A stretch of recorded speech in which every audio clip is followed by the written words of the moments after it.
وكل ضلالة في النار. وأعوذ بالله من الشيطان الرجيم. بسم الله الرحمن الرحيم. من عمل صالحا من ذكر أو أنثى وهو مؤمن فلنحيينه حياة طيبة ولنجزينهم أجرهم بأحسن ما كانوا يعملون. وصح عن النبي صلى الله عليه وسلم أنه قال: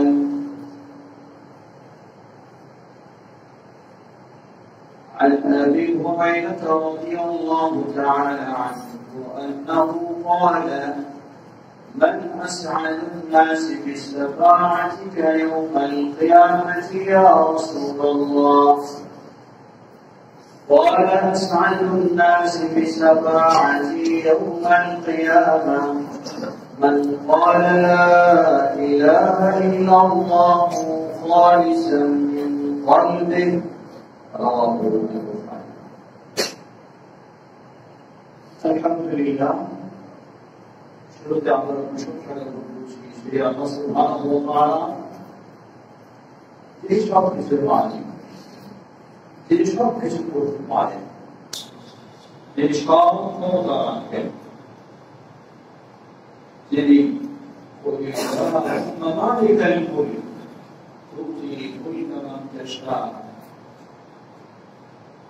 সেই আল্লাহ সুবহানাহু ওয়া তাআলার প্রশংসা, তার এই প্রশংসাকে আমরা বলি আলহামদুলিল্লাহ।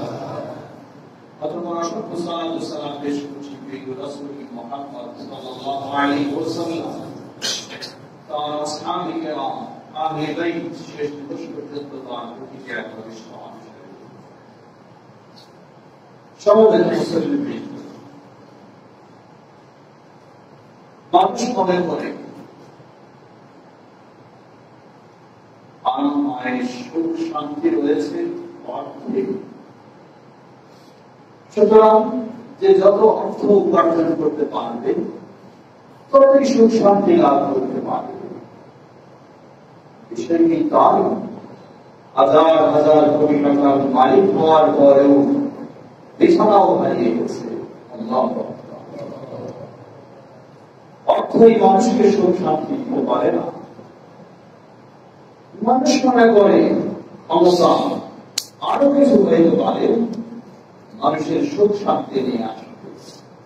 বিষয় কি তাও না, কত ক্ষমতাশীল ছিলেন। দুনিয়ার কোন একটা দেশের ক্ষমতা নয়, গোটা বিশ্বের ক্ষমতার দাবি করে রব পর্যন্ত দাবি করেছিল সেই, কিন্তু সেই ক্ষমতাটাকে কখনো সুখ শান্তি দিতে পারে। তাহলে কিসে সুখ শান্তি পেতে পারি? আল্লাহ সুবহানাহু ওয়া তাআলা সূরা নাহল 97 নম্বর আয়াতে আল্লাহ রাব্বুল আলামিন বলেন: من عمل صالحا من ذكر أو أنثى وهو مؤمن فلنحيينه حياة طيبة ولنجزينهم أجرهم بأحسن ما كانوا يعملون. আল্লাহ বলছেন, মান আমিলা সালিহা মিন যাকারিন আও উনসা ওয়া হুয়া মুমিন, নারী হোক এবং পুরুষ হোক, মান আমিলা সালিহা, যে আমল সালেহ করবে, শর্ত ওয়া হুয়া মুমিন, ঈমান অবস্থায়। ঈমান আনেনি, গোটা বিশ্বের মানুষকেও যদি থাকা খাওয়া সবকিছুর ব্যবস্থা করে ভালো কাজ করে, এই ভালো কাজও আল্লাহর কাছে গ্রহণযোগ্য নয়। ওয়া হুয়া মুমিন, শর্ত হলো ঈমান। আল্লাহ বললেন ফালানুহিয়ান্নাহু হায়াতান তাইয়্যিবা, আমি তাকে পার্থিব জীবনে আরাম আয়েশের হায়াত আমি দান করব। ওয়ালানাজিয়ান্নাহুম আজরাহুম বিআহসানি মা কানু ইয়ামালুন, আর আখিরাতের বিষয় তারা যা আমল করেছে সেই আমলের চেয়ে বহু গুণে উত্তম প্রতিদান আমি তাদেরকে দান করব। সমবেত মুসলিমবৃন্দ, সুতরাং দুনিয়ার জীবনে সব কিছু থেকে আমরা বুঝতে পারি, শিক্ষা নিতে পারি, ক্ষমতাও মানুষকে শান্তি দিতে পারে না, অর্থও মানুষকে সুখ শান্তি দিতে পারে না, বহু ডিগ্রি শিক্ষা অর্জনও মানুষকে সুখ শান্তি দিতে পারে না। মানুষকে সুখ শান্তি দিতে পারে ঈমানের সাথে আমল সালেহ, ঈমানের সাথে আমল সালেহ। বলবেন কিভাবে? কারণ আপনি জানছেন, বুঝছেন ক্ষমতার মালিক কেউ নয়, ক্ষমতার মালিক হলেন আল্লাহ সুবহানাহু ওয়া তাআলা। রিজকের মালিক কেউ নয়, রিজকের মালিক হলেন আল্লাহ সুবহানাহু ওয়া তাআলা। মানুষের জীবনের সৌভাগ্যের মালিক কেউ নয়, মালিক হলেন একমাত্র আল্লাহ সুবহানাহু ওয়া তাআলা। আপনার ঈমান এবং আমল সালেহের মাধ্যমে যখন আল্লাহ আপনার প্রতি খুশি হবেন, আপনার ঘর না থাকতে পারে, বহুতল বিশিষ্ট ভবন না থাকতে পারে, কিন্তু তবু আপনাকে আল্লাহ সুবহানাহু ওয়া তাআলা দুনিয়ার জীবনে শান্তি দিতে পারে। সুবহানাল্লাহ। সুতরাং সেই আল্লাহ সুবহানাহু ওয়া তাআলা যিনি সবকিছুর মালিক, তাকে সন্তুষ্ট করাটাই হলো ঈমানের সাথে আমল সালেহ। আখিরাতের বিষয় লক্ষ্য করুন, একই হবে। এজন্য আল্লাহ সুবহানাহু ওয়া তাআলা অন্য আরেক আয়াতে বলেন, আল্লাযীনা আমানু ওয়া লাম ইয়ালবিসু ঈমানাহুম বিযুলমিন উলাইকা লাহুমুল আমনু ওয়া হুম মুহতাদুন। আমরা বললাম আল্লাহ সুবহানাহু ওয়া তাআলা সূরা নাহলের ৯৭ নম্বর আয়াতে বললেন, দুনিয়ার জীবনে এবং আখিরাতের জীবনে সুখ শান্তির পথ হলো ঈমান অবস্থায় আমল সালেহ করা। আমল সালেহ কি জিনিস? কাকে আমল সালেহ বলা হয়? আপনার পীর সাহেব একটাকে আমল সালেহ বলে ব্যাখ্যা দিয়ে দিবেন, এটাই কি আমল সালেহ? না, আমল সালেহ কোনটা? জবাব, আমল সালেহ এর জন্য দুটি শর্ত। ঈমান অবস্থায় আমল সালেহ করতে হলে সেই আমল সালেহ এর জন্য দুটি শর্ত। প্রথম শর্ত হলো এই আমল হতে হবে শিরক মুক্ত, এই আমল হতে হবে শিরক মুক্ত।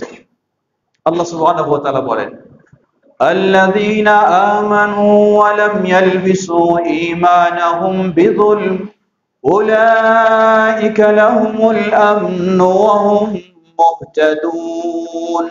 আল্লাযীনা আমানু, যারা ঈমান এনেছে, ওয়া লাম ইয়ালবিসু ঈমানাহুম বিযুলম, কিন্তু তাদের ঈমানটাকে যুলমের সাথে, শিরকের সাথে মিশ্রিত করেনি, শিরক মুক্ত রেখেছে ঈমানটাকে। উলাইকা লাহুমুল আমনু ওয়া হুম মুহতাদুন, তাদের জন্যই হলো দুনিয়া এবং আখিরাতে শান্তি ও নিরাপদ। ওয়া হুম মুহতাদুন, আর তারাই হচ্ছে হেদায়েত প্রাপ্ত। সমবেত মুসল্লিবৃন্দ, সুতরাং আমরা যদি দুনিয়ার জীবনে এবং আখিরাতের জীবনে শান্তি পেতে চাই, তাহলে সেই শান্তির পথ হলো, প্রথম হলো ঈমান, সঠিক ঈমান আনা। দ্বিতীয় হলো আমল সালেহ করা। আমল সালেহ এর বৈশিষ্ট্য হলো এই আমল হতে হবে তাওহীদের উপরে এবং শিরক মুক্ত, প্রথম বৈশিষ্ট্য। দুনিয়া পরিমাণ আপনি আমল করুন, কিন্তু আমল যদি শিরক মুক্ত না হয়, আল্লাহ সুবহানাহু ওয়া তাআলা এই আমলকে প্রত্যাখ্যান করেন। আল্লাহ রাব্বুল আলামিন বলেন হাদিসে কুদসি, মান আমিলা আমালান আশরাকা ফীহি মাই গায়রি তারাকতুহু ওয়া শিরকা যে ব্যক্তি এমন কোন আমল করবে, সেই আমলে আমার সাথে অন্য কাউকে শরীক বানিয়ে ফেলবে, তারাকতুহু ওয়া শিরকা, আমি তাকে এবং তার শিরকপূর্ণ আমলকে প্রত্যাখ্যান করি। আল্লাহর কাছে গ্রহণযোগ্য নয়। আপনি অনেক আমল করলেন, কিন্তু এই আমল যদি আল্লাহর কাছে গ্রহণযোগ্য না হয়, তাহলে এই আমলের বিনিময়ে দুনিয়া এবং আখিরাতে কোথাও আপনি শান্তি লাভ করতে পারবেন না। এজন্য আমল অবশ্যই করণীয়, কর্তব্য, কিন্তু আমলটা যেন হয়, প্রথম শর্ত হলো শিরক মুক্ত।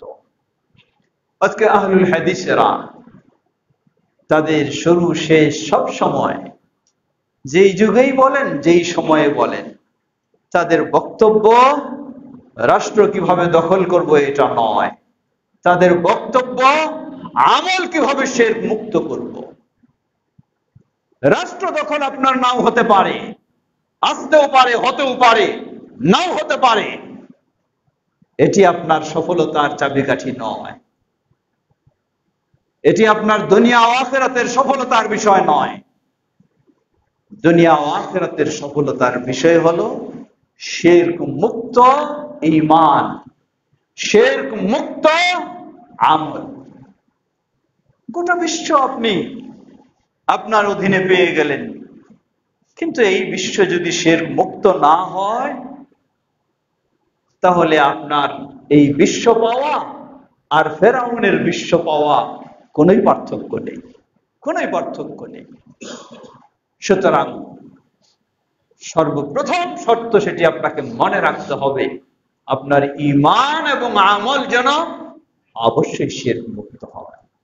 তাহলে দুনিয়ার জীবনেও আপনি শান্তি লাভ করবেন, আখিরাতের জীবনেও আপনি শান্তি লাভ করবেন।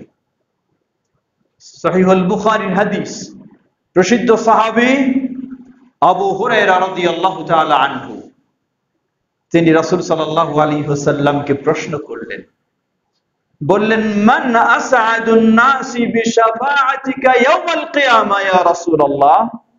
এ আল্লাহর রাসূল সাল্লাল্লাহু আলাইহি ওয়াসাল্লাম, কিয়ামতের কঠিন বিভীষিকাময় দিনে সবাই শান্তি খুঁজবে, সবাই ভালো খুঁজবে, সবাই মুক্ত খুঁজবে, সবাই মুক্তি নাজাত খুঁজবে। ওই বিভীষিকাময় কঠিন ভয়ঙ্কর দিনে আপনার শাফাআত পেয়ে সৌভাগ্যবান কে হবে? একটু বলুন। রাসূল সাল্লাল্লাহু আলাইহি ওয়াসাল্লাম জবাব দেওয়ার আগে বললেন, হে আবু হুরায়রা, আমার ধারণা ছিল তুমি আমাকে সর্বপ্রথম এই প্রশ্ন করবা, কারণ তোমাকে আমি সবচেয়ে বেশি উৎসাহী এবং আগ্রহী দেখি আমার হাদিস সংগ্রহের ক্ষেত্রে। অতঃপর জবাব দিলেন, বললেন, জেনে রাখো, আসআদুন নাসি বিশাফাআতি ইয়াউমাল কিয়ামা মান ক্বালা লা ইলাহা ইল্লাল্লাহ খালিসাম মিন কলবি, রাওয়াহু মুসলিম। কে? দুনিয়ায় সম্পদের মালিক যে সে, দুনিয়ায় ক্ষমতার মালিক যে সে, দুনিয়ায় বহু শিক্ষিত যে সে, দুনিয়ায় বহু অনেক সুস্থ সুন্দর যে সে না। মান ক্বালা লা ইলাহা ইল্লাল্লাহ খালিসাম মিন কলবি, ওই ব্যক্তি কিয়ামতের কঠিন বিভীষিকাময় দিনে মুহাম্মদ সাল্লাল্লাহু আলাইহি ওয়াসাল্লামের সুপারিশ পেয়ে সৌভাগ্যবান হবেন। যে বলে লা ইলাহা ইল্লাল্লাহ খালিসাম মিন কলবি, তার শিরক মুক্ত হৃদয় থেকে যে লা ইলাহা ইল্লাল্লাহ বলে, ওই ব্যক্তি কিয়ামতের কঠিন বিভীষিকাময় দিনে নবী মুহাম্মদ সাল্লাল্লাহু আলাইহি ওয়াসাল্লামের শাফাআত পেয়ে সৌভাগ্যবান হবেন। সুবহানাল্লাহ। আল্লাহ আমাদেরকে তাদের মধ্যে কবুল করে নিন। সমবেত মুসল্লিবৃন্দ, হয়তো পারে কারো মনে প্রশ্ন জাগতে পারে, নবী সাল্লাল্লাহু আলাইহি ওয়াসাল্লামের শাফাআত ছাড়া কি কিয়ামতের দিনে সৌভাগ্য পাওয়া যাবে না? জবাব, না। নবী মুহাম্মদ সাল্লাল্লাহু আলাইহি ওয়াসাল্লামের শাফাআত ছাড়া কিয়ামতের দিনেও কোনো সৌভাগ্য পাওয়ার সুযোগ নেই, কোনো জান্নাত পাওয়ার সুযোগ নেই। লক্ষ্য করুন, দীর্ঘ হাদিস, নবী সাল্লাল্লাহু আলাইহি ওয়াসাল্লাম বলেন, কিয়ামতের কঠিন বিভীষিকাময় দিনে শুধু এই উম্মতের মানুষেরা না, পূর্ববর্তী উম্মতের মানুষেরা কিয়ামতের মাঠে তারা আবদ্ধ হয়ে থাকবে।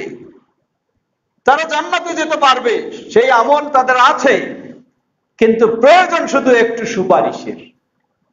এই সুপারিশ হলে তারা কিয়ামতের মাঠ থেকে মুক্তি পেয়ে জান্নাতে যেতে পারে। সুপারিশের জন্য তারা ছুটে যাবেন আদম আলাইহিস সালামের কাছে। আদম আলাইহিস সালাম অপারগতা প্রকাশ করবেন, ছুটে যাবেন পৃথিবীর বুকে প্রথম রাসূল যিনি তার কাছে, নূহ আলাইহিস সালাম। নূহ আলাইহিস সালাম অপারগতা প্রকাশ করবেন। যাবেন আবুল আম্বিয়া ইব্রাহিম আলাইহিস সালাম। ইব্রাহিম আলাইহিস সালাম অপারগতা প্রকাশ করবেন। যাবেন মুসা আলাইহিস সালাম, তার কাছে, তিনি অপারগতা প্রকাশ করবেন। যাবেন ঈসা আলাইহিস সালাম, তার কাছে, তিনি অপারগতা প্রকাশ করবেন, তবে তিনি একটু পরামর্শ দেবেন। অপারগতা প্রকাশ করে তিনি পরামর্শ দিবেন, তোমরা চলে যাও এমন একজনের কাছে যাকে আল্লাহ সুবহানাহু ওয়া তাআলা অগ্রিম ক্ষমা দান করেছেন। সুবহানাল্লাহ। তিনি হলেন মুহাম্মদ সাল্লাল্লাহু আলাইহি ওয়াসাল্লাম। যাবেন তারা মুহাম্মদ সাল্লাল্লাহু আলাইহি ওয়াসাল্লামের কাছে, বলবেন আমাদের জন্য একটু সুপারিশ করুন, তাহলে আমরা এই জায়গা থেকে মুক্ত হয়ে জান্নাতে যেতে পারি। নবী সাল্লাল্লাহু আলাইহি ওয়াসাল্লামেরও ক্ষমতা নেই, চাইলেই তিনি সুপারিশ করে দেবেন, এই ক্ষমতা মুহাম্মদ সাল্লাল্লাহু আলাইহি ওয়াসাল্লামেরও থাকবে না। আল্লাহ কি বলেন? মান যাল্লাযী ইয়াশফাউ ইনদাহু ইল্লা বিইযনিহি, কার ক্ষমতা রয়েছে আল্লাহর অনুমতি ছাড়া আল্লাহর কাছে সুপারিশ দায়ের করবে? আজকে পীর সাহেবেরা মানুষের ঈমানকে হরণ করছে এই সুপারিশের দোহাই দিয়ে। তারা নাকি কিয়ামতের দিন সুপারিশ করে আপনাকে জান্নাতে নিয়ে যাবে। নাউযুবিল্লাহ। কথায় তার এই সুপারিশের নিশ্চয়তা। শিরকের সমুদ্রে হাবুডুবু খায় আর বলে সুপারিশ করে নিয়ে যাবে। নিজেই তো সুপারিশ পাওয়ার যোগ্য নয়, অন্যের সুপারিশ করা তো দূরের কথা। নবী সাল্লাল্লাহু আলাইহি ওয়াসাল্লাম বলেন, এমন কোন ব্যক্তি নেই কিয়ামতের দিনে মুহাম্মদ সাল্লাল্লাহু আলাইহি ওয়াসাল্লামের সুপারিশ ছাড়া জান্নাতে চলে যায়। এটাকে বলা হয় শাফাআতে উযমা, সবচেয়ে মহা শাফাআত, মহা সুপারিশ। যেই সুপারিশ করার সুযোগ আল্লাহ সুবহানাহু ওয়া তাআলা অন্য কোন নবী রাসূলকে দেবেন না, শুধু একজনকেই দেবেন, তিনি হলেন আমাদের প্রিয় রাসূল মুহাম্মদ সাল্লাল্লাহু আলাইহি ওয়াসাল্লাম। ঠিক একই ভাবে আপনি জান্নাতে গেছেন, এক জান্নাত থেকে আরেক জান্নাতে যাওয়ার সুপারিশের প্রয়োজন হবে। নিম্ন জান্নাত থেকে হাই ক্লাস জান্নাতে যাওয়ার সেই সুপারিশও মুহাম্মদ সাল্লাল্লাহু আলাইহি ওয়াসাল্লাম করবে। সমবেত মুসল্লিবৃন্দ, এজন্যই আল্লাহ রাসূল সাল্লাল্লাহু আলাইহি ওয়াসাল্লাম বললেন, আসআদুন নাসি বিশাফাআতি ইয়াউমাল কিয়ামাহ, কিয়ামতের কঠিন বিভীষিকাময় দিনে আমার সুপারিশ পেয়ে সৌভাগ্যবান হবে তারা, মান ক্বালা লা ইলাহা ইল্লাল্লাহ খালিসাম মিন কলবি, যে বলে লা ইলাহা ইল্লাল্লাহ কোন হৃদয় থেকে? যেই হৃদয়ে কোনো শিরক নেই, শিরক মুক্ত হৃদয়। অন্য আরেক হাদিসে স্পষ্ট এসেছে ওই মহান সুপারিশের কথা। তিনি বলেছেন, শাফাআতি হিয়া লিমান লা ইউশরিক বিল্লাহি শাইআ, ওই মহান সুপারিশ যেটি মুহাম্মদ সাল্লাল্লাহু আলাইহি সাল্লাম করার সুযোগ লাভ করবেন, এই সুপারিশ শুধু তাদের জন্য, লিমান লা ইউশরিক বিল্লাহি শাইআ, যে আল্লাহর সাথে কখনো শিরকে লিপ্ত হয় না। এই ফেন কি দেওয়া যায়? সমবেত মুসল্লিবৃন্দ, সুতরাং দুনিয়া এবং আখিরাতের সৌভাগ্য, দুনিয়া ও আখিরাতের শান্তি পেতে হলে প্রথম হলো ঈমান অবস্থায় শিরক মুক্ত আমল চাই। শিরক মুক্ত আমল, শিরক মুক্ত আমল এর ভয়াবহ, একদিকে শিরক যুক্ত হলে তার ভয়াবহতা সে সম্পর্কে আমরা জানি। আপনি অনেক আমল করলেন, অনেক আমল করেছেন, কিন্তু একটি আমলের ক্ষেত্রে আপনি গুরুত্ব দিলেন না, ভাবলেন জীবনের সব আমলেই তো শিরক মুক্ত করেছি, একটাতে শিরক হয়ে যাক, তাতে আর অসুবিধা কোথায়, সবগুলি তো আছে আমার শিরক মুক্ত। আল্লাহু আকবার।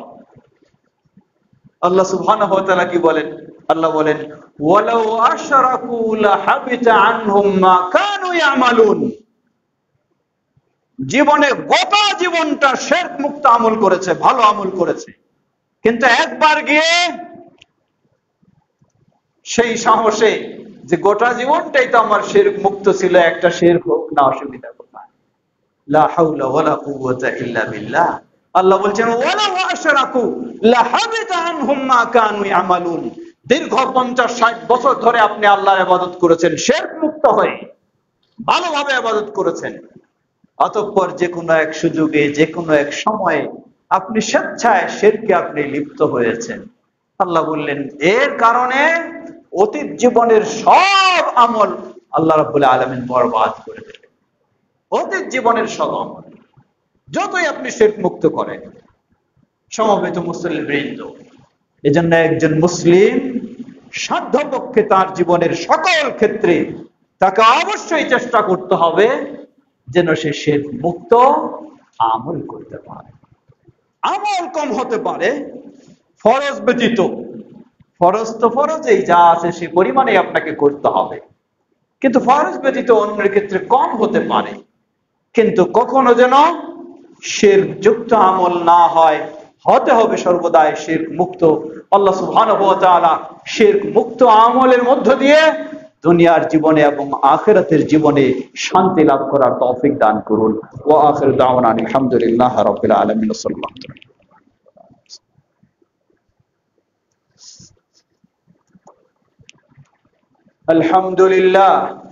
আলহামদুলিল্লাহ রাব্বিল আলামিন, ওয়াসসালাতু ওয়াসসালামু আলা আবদিল্লাহি ওয়া রাসূলিহি নবিয়িনা মুহাম্মদ ওয়া আলা আলিহি ওয়া সাহবিহি আজমাইন, আম্মা বা'দ। সমবেত মুসল্লিবৃন্দ, আল্লাহ সুবহানাহু ওয়া তাআলা বলেন, মান আমিলা আমালান মিন যাকারিন আও উনসা ওয়া হুয়া মুমিন ফালানুহইয়ান্নাহু হায়াতান তাইয়্যিবা। নারী হোক বা পুরুষ হোক, কোনো ভেদাভেদ নেই, সকলের অবস্থা একই, সকলের মর্যাদা একই, সকলের আমলের কন্ডিশন একই। প্রথম হলো ঈমান, এই ঈমানের সাথে আমল সালেহ। আমল সালেহের প্রথম বৈশিষ্ট্য হলো তাওহীদ অনুযায়ী আমল হওয়া এবং শিরক মুক্ত হওয়া। দ্বিতীয় বৈশিষ্ট্য, আল্লাহ রাসূল সাল্লাল্লাহু আলাইহি ওয়াসাল্লাম বলেন, মান আমিলা আমালান লাইসা ফীহি আমরুনা ফাহুয়া রাদ।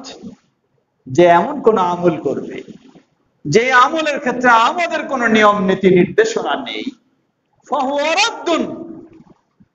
গোটা বাংলাদেশ নয়, গোটা বিশ্বের আলেম সমাজ ঐক্যমত হয়ে নতুন কোন যদি আমল আবিষ্কার করে, যেই আমল নবী মুহাম্মদ সাল্লাল্লাহু আলাইহি ওয়াসাল্লাম খোলাফায়ে রাশিদিন অনুমোদন দেন নাই, কিন্তু এই উন্নত প্রযুক্তির যুগে গোটা বিশ্বের আলেমরা, কত নির্বোধ আলেম, তাদের চিন্তা দেখুন কিরকম। তারা বলেন যে আমরা তো অনেক যোগ্যতা অর্জন করেছি। কেমন অনেক যোগ্যতা? আজকে আমরা পিএইচডি পর্যন্ত ডিগ্রি লাভ করেছি, নবী সাল্লাল্লাহু আলাইহি ওয়াসাল্লামের সাহাবায়ে কেরাম তো কেউ পিএইচডি ডিগ্রি লাভ করেন। নাউযুবিল্লাহ। কি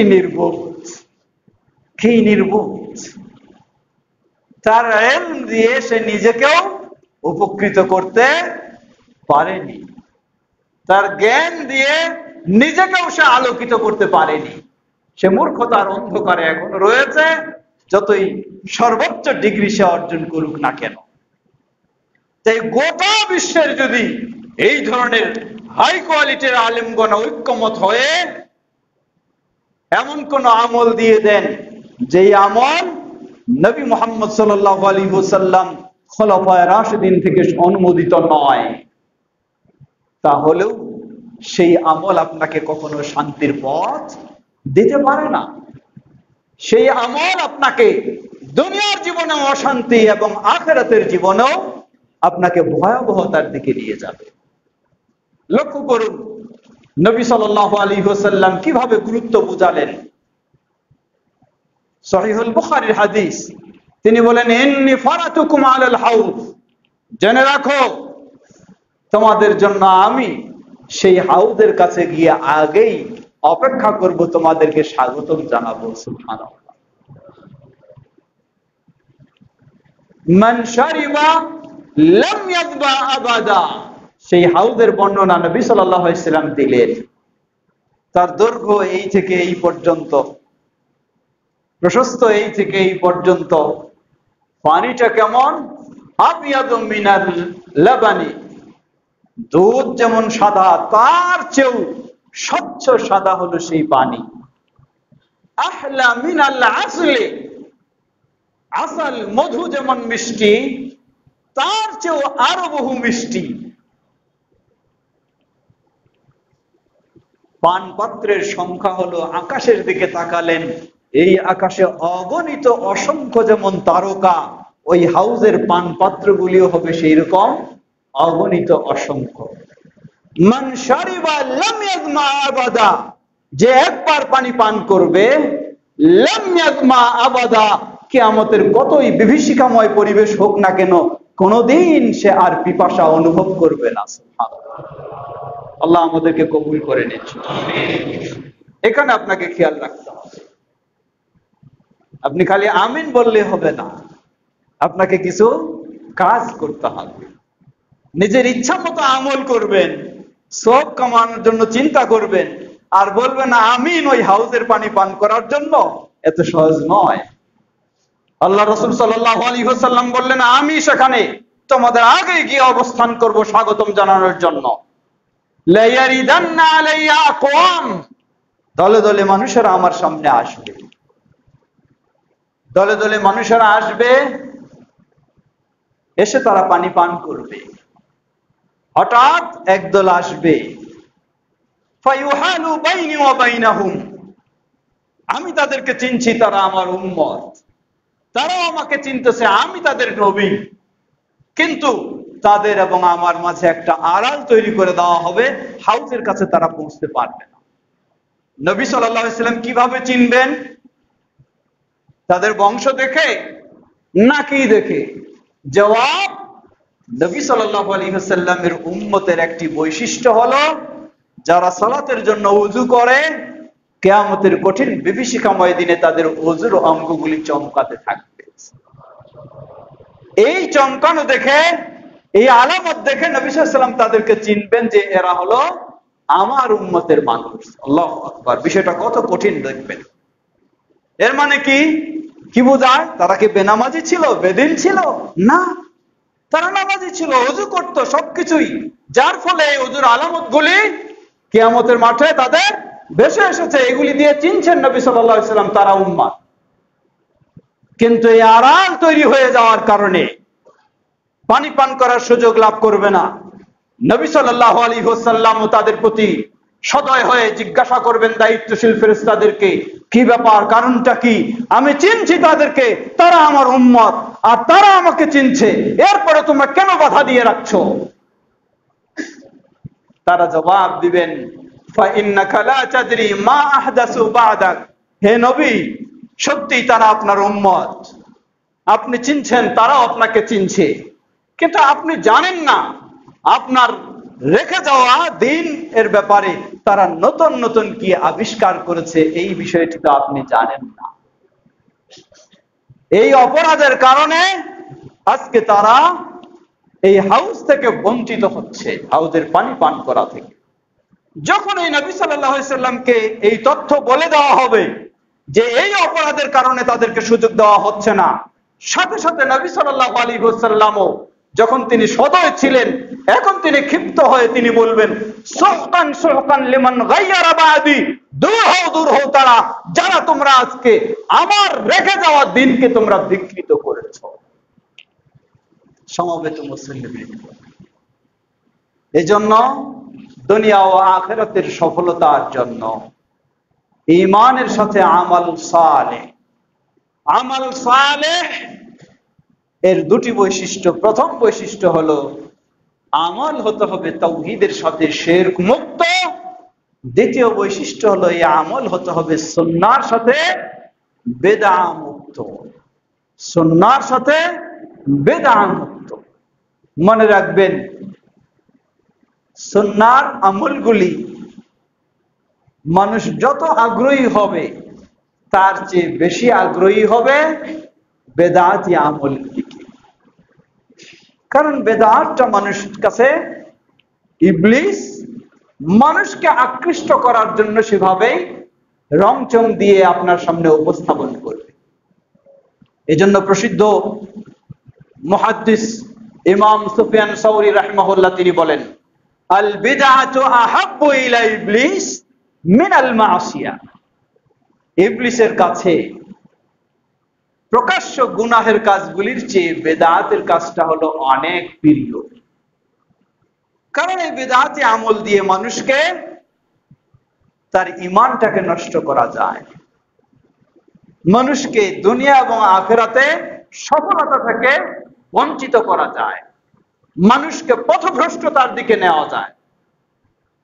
আজকে অনেকেই দেখবেন একদিকে রাজপথে ইসলামী আন্দোলনে কত বিশাল ভূমিকা রাখে, কিন্তু তাকে যদি আপনি একটু আমলগুলিকে বেদামুক্ত করার পরামর্শ দেন, আপনাকে উল্টা জবাব দিবে, এই কাজ নাই সেই কাজ নাই, আর শুধু এই শিরক আর বেদাত নিয়ে ব্যস্ত। মনে রাখবেন, ইসলাম প্রবৃত্তি অনুযায়ী চলে না, ইসলাম চলে কিতাব এবং সুন্নাহ অনুযায়ী। আগেই বলেছি, গোটা বিশ্ব আপনি দখল করতে পারেন, কিন্তু আল্লাহ আপনার এটাকে কবুল করবেন না যতক্ষণ না আপনার এটি শিরক মুক্ত এবং বিদআত মুক্ত হবে। সুতরাং অবশ্যই আপনাকে ইসলামের পথে চলতে হবে, ইসলামের পথে কাজ করতে হবে, ইসলামের পথে সংগ্রাম করবেন। সবগুলি হবে মুহাম্মদ সাল্লাল্লাহু আলাইহি ওয়াসাল্লামের নিয়ম নীতি অনুযায়ী, নিজের মন গড়া নয়, নিজের মন গড়া নয়, সবগুলি হতে হবে মুহাম্মদ সাল্লাল্লাহু আলাইহি ওয়াসাল্লাম। আপনি হয়তো বলবেন যে আপনাকে এই সুন্দর উপদেশ দিচ্ছে, তাকে বিভিন্ন রকমের কথা বলে আপনি তাকে এড়িয়ে যাওয়ার চেষ্টা করবেন। যেতে পারে, অসুবিধা নেই, দুনিয়াতে যাওয়ার আপনার সুযোগ রয়েছে, কিন্তু মনে রাখবেন আখিরাতে আপনার যাওয়ার সুযোগ থাকবে না। দুনিয়াতে তো বহু জনের বহু গায়ের জোরে অনেক কিছু করার সুযোগ থাকে, গায়ের জোরে অনেক কিছু করার সুযোগ থাকে, কিন্তু আল্লাহ যখন থামায় দেবেন তখন আপনাকে থামতেই হবে। আপনি ইসলামী বলেন আর নন ইসলামী বলেন আর যেই বলেন না কেন, আপনার অগ্রসর হওয়ার কোনোই সুযোগ থাকবে না। অগ্রসর হওয়ার সুযোগ থাকবে যদি আল্লাহ খুশি হন এবং যদি আল্লাহর প্রিয় রাসূলের পথে আপনি চলেন, তাহলেই ইনশাআল্লাহ। আল্লাহ রাসূল সাল্লাল্লাহু আলাইহি ওয়াসাল্লাম মানুষের অবস্থার বর্ণনা দিয়েছেন, বলেছেন, জেনে রাখো সমাজে এমনও মানুষ রয়েছে যেই মানুষ যদি কারো কাছে বিয়ের প্রস্তাব দেয়, তার প্রস্তাবকে কেউ গ্রহণ করবে না, প্রত্যাখ্যান করবে। কোন বিষয়ে যদি সুপারিশ করে, তার সুপারিশ কেউ নেবে না, সুপারিশকেও প্রত্যাখ্যান করবে। কিন্তু আল্লাহ সুবহানাহু ওয়া তাআলার কাছে ওই ব্যক্তির এই গ্রহণযোগ্যতা রয়েছে। সুবহানাল্লাহ। আবার সমাজে হয়তো এমন যার সবটাই আপনি মেনে নিচ্ছেন, হতে পারে তার দাপটের কারণে, অথবা হতে পারে তার প্রাচুর্যতার কারণে, অথবা হতে পারে তার চিন্তা চেতনা বুদ্ধি কৌশলের কারণে, কিন্তু সীমারেখা অনুযায়ী যদি না হয়, কখনো সে আল্লাহর কাছে পার হবে না। আল্লাহর কাছে পার হওয়ার সুযোগ নেই। এজন্য আল্লাহর কাছে পার হওয়ার সুযোগ হলো মান আমিলা সালিহাম মিন যাকারিন আও উনসা ওয়া হুয়া মুমিন ফালানুহিয়ান্নাহু হায়াতান তাইয়্যিবা। যে ব্যক্তি নারী হোক পুরুষ হোক ঈমানের সাথে আমল সালেহ করবে, সে ব্যক্তিরই হলো পার হওয়ার পথ, সে ব্যক্তির জন্য মুক্তি। আল্লাহ আমাদের সকলকে সেই পথে অগ্রসর হওয়ার তৌফিক দান করুন। সমবেত মুসল্লিবৃন্দ, হয়তোবা আপনি প্রশ্ন করতে পারেন যে জীবনের ক্ষেত্রে এই দুটি বিষয়কে আমরা সব সময় কিভাবে অবলম্বন করব, কিভাবে মেনে চলার চেষ্টা করব, এজন্য কোন পন্থা কোন পথ অবলম্বন করব? জবাব, এজন্য আপনাকে পথ পন্থা অবলম্বন করতে হবে। আল্লাহ রাসূল সাল্লাল্লাহু আলাইহি ওয়াসাল্লাম সেই 1400 বছর পূর্বে নির্দেশনা তিনি স্পষ্টভাবে দিয়েছেন। সাতাফতারিকু উম্মতি ইলা 73 ফিরকা কুল্লুহা ফিন-নার ইল্লা ওয়াহিদা কিলা মান হিয়া ইয়া রাসূলুল্লাহ ক্বালা হিয়া মা আনা আলাইহি ওয়া আসহাবি রাওয়াহু আসহাবুস সুনান। এই উম্মাহ 73 দলে বিভক্ত হবে, সবগুলি জাহান্নামে যাবে, একটি ব্যতীত। স্পষ্ট হওয়ার জন্য জিজ্ঞাসা করলেন, তারা কারা হে আল্লাহ রাসূল সাল্লাল্লাহু আলাইহি সাল্লাম?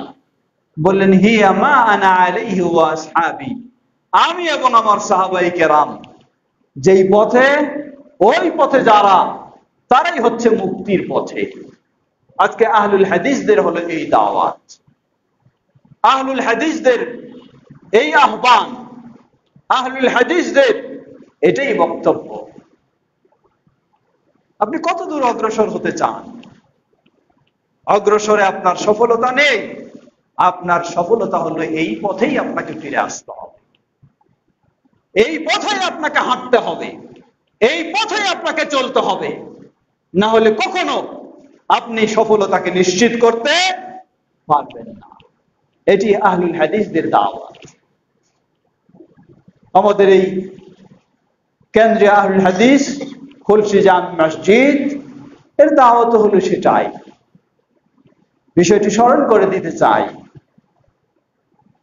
বাংলাদেশ জামিয়াতে আহলে হাদিস কোন রাজনৈতিক দল নয়, কোন রাজনৈতিক সংগঠন নয়। এর অর্থ কেউ বলবেন না তাহলে কি আমরা রাজনীতি হারাম করি? জবাব, রাজনীতি কি জিনিস, রাজনীতি কাকে বলে? যদি রাজনীতি এর অর্থ রাষ্ট্রনীতি হয়, তাহলে অবশ্যই ইসলামী শরীয়তে রাষ্ট্র রয়েছে, সেই রাষ্ট্রনীতি অবশ্যই আপনার থাকতে হবে। আর যদি রাজনীতি দ্বারা বোঝানো হয় প্রচলিত ক্ষমতা দখলের রাজনীতি, পাশ্চাত্যের চিন্তায় সেই রাজনীতি, তাহলে এই রাজনীতি কখনো ইসলাম স্বীকৃতি দিতে পারে না, এই পদ্ধতি কখনো ইসলাম গ্রহণ করতে পারে না, সমর্থন দিতে পারে না। এই প্রচলিত রাজনৈতিক কোন দল জামিয়াতে আহলে হাদিস নয়, না এই দল না সেই দল। হয়তো বলবেন তাহলে আপনাদের অমুকের সাথে সম্পর্ক বেশি। জবাব, আমাদের সম্পর্ক তার সাথেই হবে যার মাঝেই আমরা তাওহীদ এবং সুন্নাহ দেখব। তিনি যেই দলের হন, যেই জায়গার হন, যিনি তাওহীদ এবং সুন্নাহকে স্বাগতম জানাবেন, তার সাথে আমাদের সম্পর্ক, তার সাথে আমাদের ভালোবাসা। তাওহীদ এবং সুন্নাহকে যিনি স্বাগতম জানান না, তিনি যত বড়ই হন না কেন, যেই দলেই হন না কেন, যেই গ্রুপেরই হন না কেন, তার সাথে আমাদের সম্পর্ক হতে পারে না। এটি হলো ঈমানের মাপকাঠি। সুতরাং সেই সরকারের বা এই সরকারের যেখানেই বলুন, এমন কোন যদি ব্যক্তি হন যিনি তাওহীদ ও সুন্নাহকে ভালোবাসেন, নিজের জীবনে সাধ্য অনুযায়ী আমল করার চেষ্টা করেন, অবশ্যই ইসলামের মাপকাঠির আলোকে আপনার তার সাথে ভালোবাসা থাকতে হবে, সম্পর্ক থাকবে। এটি নীতিমালা, এটি ইসলামের নীতিমালা, এটি মুহাম্মদ সাল্লাল্লাহু আলাইহি ওয়াসাল্লামের সুন্নাহর নীতিমালা, এটি সালাফি মানহাজের নীতিমালা। আল্লাহ আমাদের সকলকে সঠিক নীতিমালার উপরে প্রতিষ্ঠিত থাকার তৌফিক দান করুন। আমরা যেন তাওহীদের আলোকে, সুন্নাহর আলোকে, শিরক মুক্ত ও বিদআ মুক্ত আমলের মধ্য দিয়ে দুনিয়ার জীবন এবং আখিরাতের জীবনের শান্তির পথ বেছে নিতে পারি। আল্লাহ আমাদের সকলকে সে তৌফিক দান করুন। সমবেত মুসল্লিবৃন্দ, সর্বশেষ একটি কথা একটু স্মরণ করে দিতে চাই, তা হলো আপনার আমল হতে হবে শিরক মুক্ত, বিদআ মুক্ত, তাওহীদের আলোকে, সুন্নাহর আলোকে। সুন্নাহর আলোকে এখানে একটি গুরুত্বপূর্ণ বিষয় মনে রাখবেন। সুন্নাহর আলোকে এর অর্থ শুধু এই নয় যে আমার আমলটা আসলে সুন্নায় প্রমাণিত কিনা, এতটুকু সীমাবদ্ধ শুধু নয়, এটি ব্যাপক বিষয়।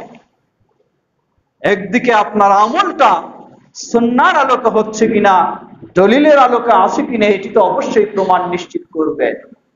অপরদিকে সুন্নাহর শিক্ষা হলো ঐক্যবদ্ধ হয়ে থাকা, বেদার শিক্ষা হলো বিভক্ত হওয়া, বিচ্ছিন্ন হয়ে থাকা। তাই আপনি যদি সত্যিই আহলুস সুন্নাহ হন, সুন্নাহর অনুসারী হন, তাহলে আপনার দায়িত্ব, কর্তব্য বিভেদ সৃষ্টি না করে ঐক্যবদ্ধ হয়ে চলার চেষ্টা করা উচিত। এটি হলো সুন্নাহর একটি অন্যতম দিক, সুন্নাহর একটি অন্যতম বৈশিষ্ট্য।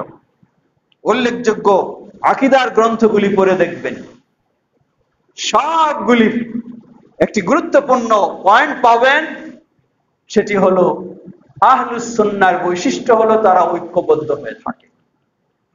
আর বেদা, আহলুল বেদার বৈশিষ্ট্য হলো তারা বিচ্ছিন্ন, বিভক্ত হয়ে থাকে।